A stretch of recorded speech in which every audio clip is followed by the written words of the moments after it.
पाठ 4 आर्थिक विकास। भारत की आर्थिक नीति का इस पाठ में हम अध्ययन करेंगे। आर्थिक का क्या अर्थ होता है? आर्थिक अर्थात अर्थ मतलब पैसा, धन, वित्त। इसमें विशेष रूप से मिश्रित अर्थव्यवस्था का स्वीकार, पंचवर्षीय योजनाएं, उनकी सफलता विफलता, बैंकों का राष्ट्रीयकरण, 20 सूत्रीय कार्यक्रम, मिल मजदूरों की हड़ताल और वर्ष 1991 की नई आर्थिक नीति का हम अध्ययन करेंगे। बच्चों, भारत स्वतंत्र होने के पहले से ही हमें किस अर्थव्यवस्था को स्वीकार करना है, इस विषय में विचार मंथन चल रहा था। पंडित जवाहरलाल नेहरू ने किसी भी अर्थव्यवस्था को अतिवादिता की भूमिका को स्वीकारने के स्थान पर बीच के मार्ग का अवलंब किया। उन्होंने मिश्रित अर्थव्यवस्था को स्वीकार किया। कुछ देशों में पूंजीवादी अर्थव्यवस्था प्रचलित थी तो कुछ देशों में समाजवादी अर्थव्यवस्था प्रचलित थी। प्रत्येक अर्थव्यवस्था के कुछ लाभ होते हैं और कुछ हानियां भी होती हैं। पूंजीवादी अर्थव्यवस्था में उत्पादन के साधन निजी स्वामित्व के नियंत्रण में होते हैं। समाजवादी अर्थव्यवस्था में उत्पादन के साधन समाज अर्थात सरकार के स्वामित्व के अधीन होते हैं। मिश्रित अर्थव्यवस्था निजी और सार्वजनिक ऐसे दोनों क्षेत्रों में कार्यरत रहती है। दोनों अर्थव्यवस्थाओं की अपेक्षा भारत ने कौन सी अर्थव्यवस्था को प्राथमिकता दी? भारत ने मिश्रित अर्थव्यवस्था को प्राथमिकता दी।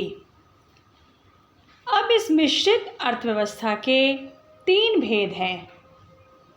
पहला, सार्वजनिक क्षेत्र। इस क्षेत्र के उद्योग धंधे पूर्णतः सरकार के नियंत्रण और प्रबंधन के अंतर्गत होते हैं, जैसे रक्षा सामग्री उत्पादन। दूसरा कौन सा है? निजी क्षेत्र। इस क्षेत्र के उद्योग धंधे पूर्णतः निजी उद्योजकों के स्वामित्व के अधीन होते हैं। फिर भी इन उद्योग धंधों पर सरकार का निरीक्षण एवं नियंत्रण होता है, जैसे उपभोक्ता वस्तुएं। और तीसरा इसका जो भाग है वो है संयुक्त क्षेत्र। इस क्षेत्र में कुछ उद्योग निजी उद्योजकों के स्वामित्व के तथा कुछ सरकारी प्रबंधन के अधीन चलाए जाते हैं। ठीक है, अब हम देखते हैं मिश्रित अर्थव्यवस्था। तो मिश्रित अर्थव्यवस्था सुचारू रूप से चलने के लिए निजी और सार्वजनिक क्षेत्र के बीच समन्वय होना आवश्यक है। इस अर्थव्यवस्था का उद्देश्य क्या है? इस अर्थव्यवस्था का उद्देश्य है अधिक से अधिक उत्पादन और उसमें बड़ी मात्रा में लोगों का सहभागी होना। इस अर्थव्यवस्था में पूंजीवादी और समाजवादी अर्थव्यवस्था के उत्तम तत्वों का समन्वय साधने का प्रयास किया गया है। लाभ प्राप्ति की प्रेरणा, उपक्रमशीलता, अनुशासन, कालबद्ध नियोजन आदि बातों को मिश्रित अर्थव्यवस्था में उपेक्षित नहीं किया जा सकता। इस अर्थव्यवस्था में देश हित को प्रधानता देने की प्रवृत्ति होती है। दीर्घकालीन विकास पर अधिक बल दिया जाता है। रक्षा,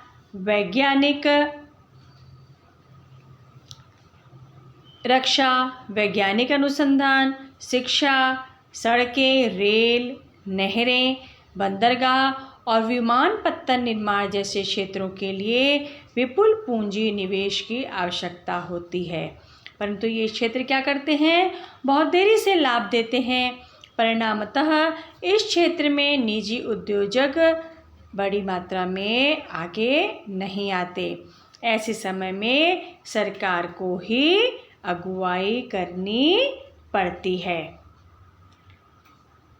ऊपर बताई गई पद्धति के आधार पर भारत ने मिश्रित अर्थव्यवस्था के ढांचे का उपयोग कर तथा पंचवर्षीय योजनाओं को अंगीकार कर अपनी विकास यात्रा प्रारंभ की। तो भारत ने अपने आर्थिक विकास की यात्रा में मिश्रित अर्थव्यवस्था को स्वीकार किया, साथ ही पंचवर्षीय योजनाएं बनाई और विकास की यात्रा अपनी प्रारंभ की। वर्ष 1973 में बनी आर्थिक नीति के कारण विकास की गति में क्या आई? तेजी आई। इस नीति के अनुसार भारी उद्योग, उद्योजक घराने और विदेशी उद्योगों के प्रभाव को नियंत्रण में लाना और प्राथमिक विकास का संतुलन साधना जैसे मुद्दों को प्राथमिकता दी गई। लघु उद्योग, ग्रामोद्योग, घरेलू उद्योग के विकास पर ध्यान केंद्रित किया गया। सहकारिता क्षेत्र की ओर विशेष ध्यान देना प्रारंभ हुआ। पंचवर्षीय योजना। भारत के स्वतंत्र होने तक विदेशी सत्ता ने भारत का पूरा आर्थिक शोषण किया था। देश के सम्मुख दरिद्रता, बेरोजगारी, जनसंख्या में होती वृद्धि, निम्न स्तर का जीवन स्तर, कृषि और उद्योग धंधे, अल्प उत्पादन क्षमता तथा ज्ञान, विज्ञान, तकनीकी ज्ञान से संबंधित पिछड़ापन जैसी विकट और गंभीर समस्याएं थीं। उनको हल करने के लिए योजनाओं की आवश्यकता थी। जब तक अंग्रेजों ने हम पर शासन किया, हम जब तक स्वतंत्र नहीं हुए थे, तब तक भारत में दरिद्रता, निम्न स्तर का जीवन स्तर आदि बहुत सारी गंभीर समस्या थी। तो योजनाबद्ध तरीके से इन समस्याओं से बाहर आना, यह क्या थी? प्रथम आवश्यकता थी। वर्ष 1950 में भारत सरकार ने योजना आयोग का गठन किया। इसके अध्यक्ष कौन थे? पंडित जवाहरलाल नेहरू। इस योजना आयोग ने 5 वर्षों की योजना तैयार की, जिसमें कृषि और ग्राम का विकास होगा, संतुलित औद्योगिकरण और न्यूनतम जीवन स्तर का प्रावधान होगा, जिसमें योजनाओं की रूपरेखा बनाने और कार्यान्वयन में लोगों का प्रतिभाग होगा, प्रत्येक व्यक्ति का विकास होगा। इस योजना को ही पंचवर्षीय योजना कहते हैं। योजना आयोग का मौलिक सिद्धांत। किसी देश के समग्र संसाधनों का अनुपातबद्ध वितरण और वहाँ के मनुष्य श्रम का उचित उपयोग उस देश की जनता की आवश्यकताओं को पूर्ण करने के लिए किया जाना चाहिए। यह योजना आयोग का मौलिक सिद्धांत है। मतलब आपके पास कितने संसाधन हैं और आपके पास श्रम करने वाले मनुष्य कितने हैं, इस पर ही योजना आयोग का मौलिक सिद्धांत आधारित होता है। योजना आयोग के उद्देश्य। भारत के योजना आयोग के सामान्य उद्देश्य इस प्रकार है। सबसे पहला जो उद्देश्य था वह क्या है? राष्ट्रीय आय में वृद्धि। यदि राष्ट्रीय आय में वृद्धि होगी तो प्रति व्यक्ति दर्जा भी क्या रहेगा? बढ़ेगा। ठीक है। तो सामाजिक सेवाओं का विकास करना, आर्थिक क्षेत्र में उन्नति करना, तो राष्ट्रीय आय में वृद्धि पहला उद्देश्य था योजना आयोग का। दूसरा, मूलभूत उद्योग धंधों को वरीयता देकर शीघ्र गति से औद्योगिकीकरण करवाना। तीसरा क्या था? भारत क्या है? एक कृषि प्रधान देश है, तो कृषि उत्पादनों में वृद्धि लाना, जिससे देश खाद्यान्न के विषय में आत्मनिर्भर बन सके। चौथा क्या था? ये सब हम क्या पढ़ रहे हैं? योजना आयोग के उद्देश्य। बड़ी मात्रा में रोजगार उपलब्ध कराना और देश के मनुष्य श्रम का पूर्णतः उपयोग कर लेना। आय और संपत्ति के बीच उत्पन्न विषमता को दूर करना। छठवां क्या था? वस्तुओं के मूल्य स्थिर स्तर पर रखना। परिवार नियोजन के माध्यम से बढ़ती जनसंख्या की रोकथाम करना, क्योंकि अगर जनसंख्या वृद्धि पर नियंत्रण नहीं रखा जाएगा तो देश का आर्थिक विकास संभव नहीं हो सकता। दरिद्रता को दूर कर जीवन स्तर को ऊंचा उठाना, सामाजिक सेवाओं का विकास करना, आर्थिक क्षेत्र को आत्मनिर्भर बनाना, ये कुछ योजना आयोग के क्या थे? मुख्य उद्देश्य थे।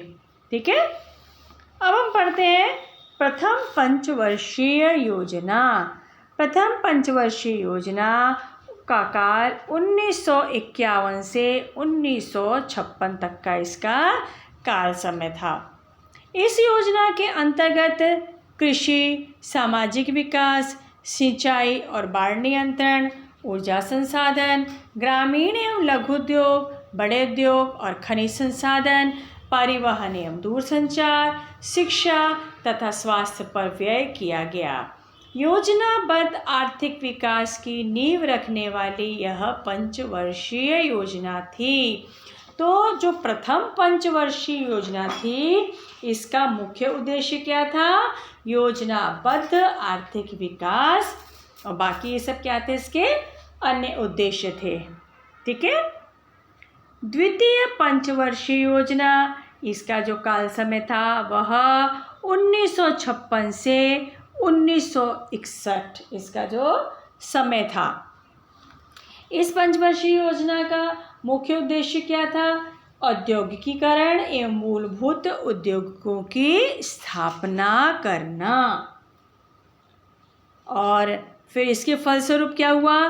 दुर्गापुर, भिलई और राउरकेला में इस्पात के कारखाने, सिंदरी में रासायनिक खाद कारखाना, चित्तरंजन में रेल इंजन का कारखाना, पेराम्बूर में रेलगाड़ी के डिब्बे निर्माण का कारखाना, विशाखापट्टनम में जहाज निर्माण का कारखाना जैसे विशाल और भारी उद्योग धंधे और कारखाने सार्वजनिक क्षेत्र में स्थापित किए गए।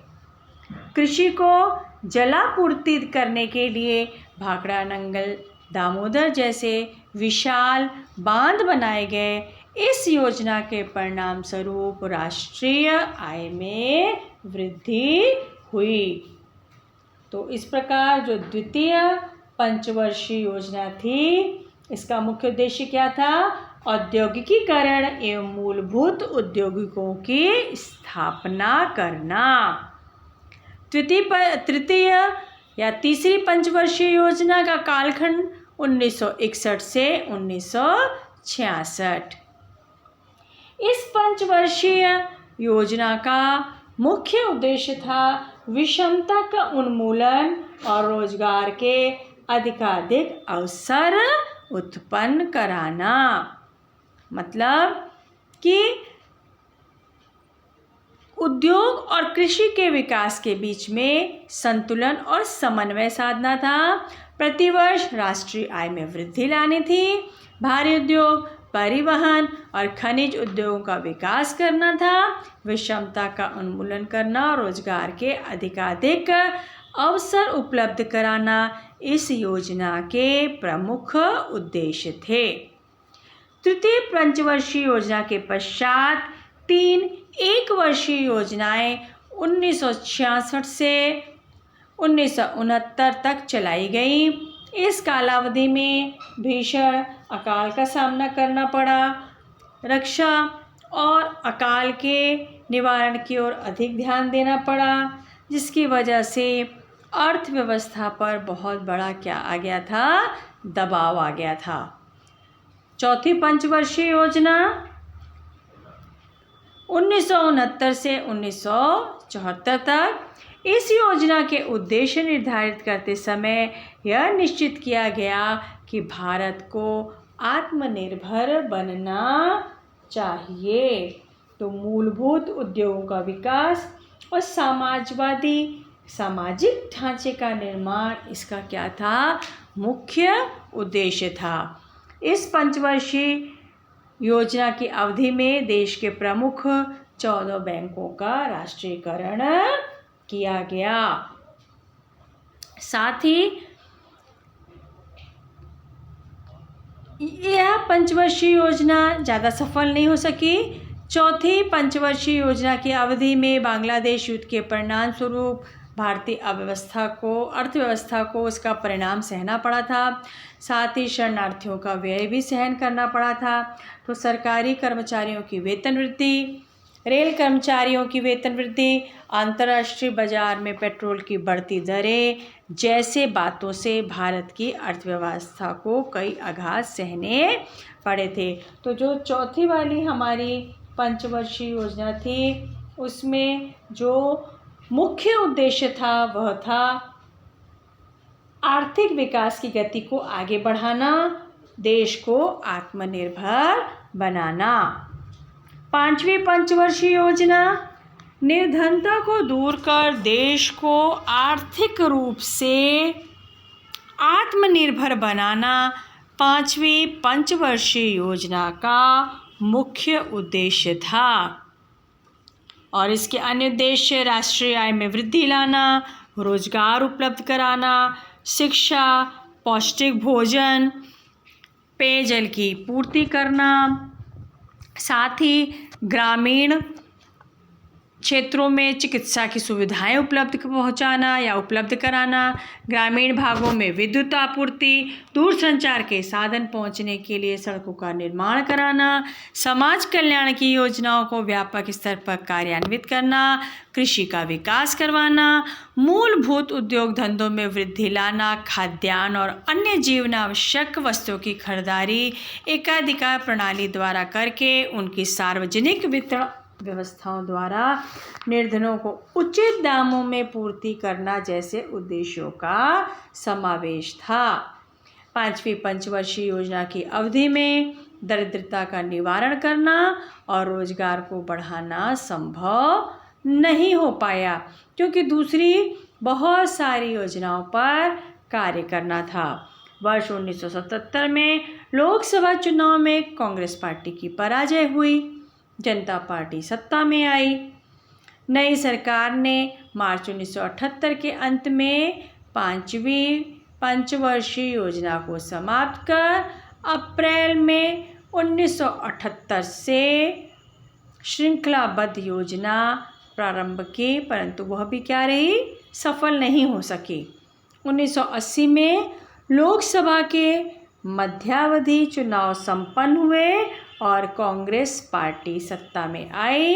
इस सरकार ने श्रृंखलाबद्ध योजना को बंद किया और पुनः पूर्व प्रणाली अर्थात पंचवर्षीय योजना को प्रारंभ किया।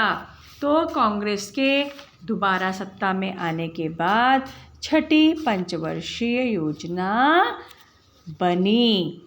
ठीक है, तो छठी पंचवर्षीय योजना का जो मुख्य उद्देश्य था वह था दरिद्रता उन्मूलन और रोजगार उपलब्ध कराना, विकास दर में वृद्धि करना, दरिद्रता और बेरोजगारी को कम करना, छोटा परिवार पद्धति को प्रोत्साहन देना, जनसंख्या वृद्धि पर नियंत्रण करना, ये जो कार्य थे यह छठी पंचवर्षीय योजना के मुख्य कार्य थे।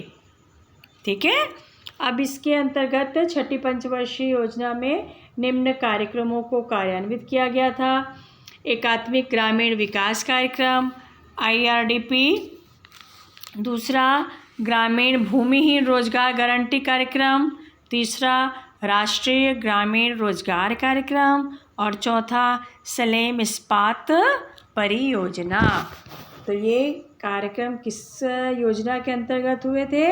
छठी पंचवर्षीय योजना के अंतर्गत। अगली देखते हैं हम 7वीं पंचवर्षीय योजना, जिसका कालखंड 1985 से 1990 तक।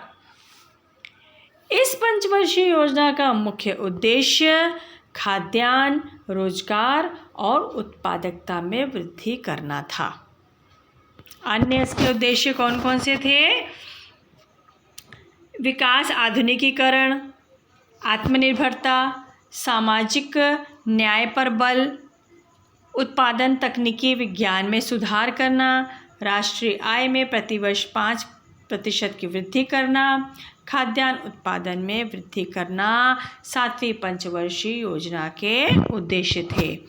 इस योजना के अंतर्गत निम्न कार्यक्रम प्रारंभ किए गए: जवाहर रोजगार योजना, इंदिरा आवास योजना, 10 लाख कुएं योजना। रोजगार निर्माण की दृष्टि से 7वीं पंचवर्षीय योजना महत्वपूर्ण सिद्ध हुई। इसके बाद 8वीं पंचवर्षीय योजना, जिसका काल था 1992 से 1997।